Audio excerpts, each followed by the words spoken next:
Particle moves clockwise in a circle of radius 1 meter, the center being 1 comma 0. So if I draw the coordinate axis over here, the coordinate axis, this will be equal to 1 comma 0. Okay, the circle moves in a the particle moves in a circle in the anti-clockwise direction of radius 1 meter. So basically it is given that the particle starts from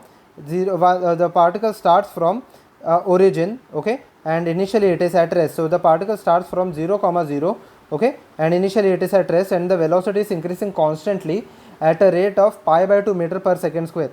So now the tangential acceleration will be equal to pi by 2.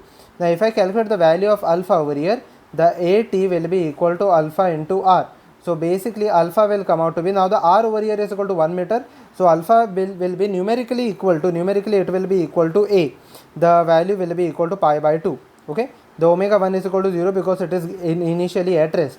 So they have asked how much time will it take in order to perform half of the circle. It means that the theta that should be covered should be equal to pi. Okay, in half of the circle it covers an angle of pi. So over here we have to calculate the time. Okay, so it's a very simple question. So first of all we will use the formula theta is equal to, that is the first kinematical equation in case of circular motion.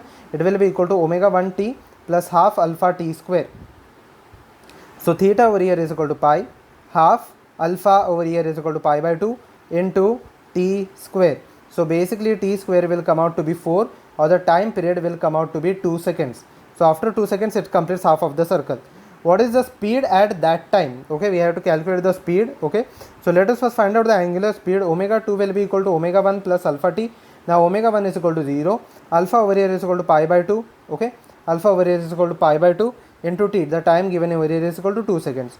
So basically omega 2 will come out to be pi. Okay, so the angular velocity is equal to pi. If I want to calculate the linear velocity, v will be equal to omega r, which will be equal to pi into 1, which will be equal to pi. So velocity, linear velocity will be equal to pi meter per second.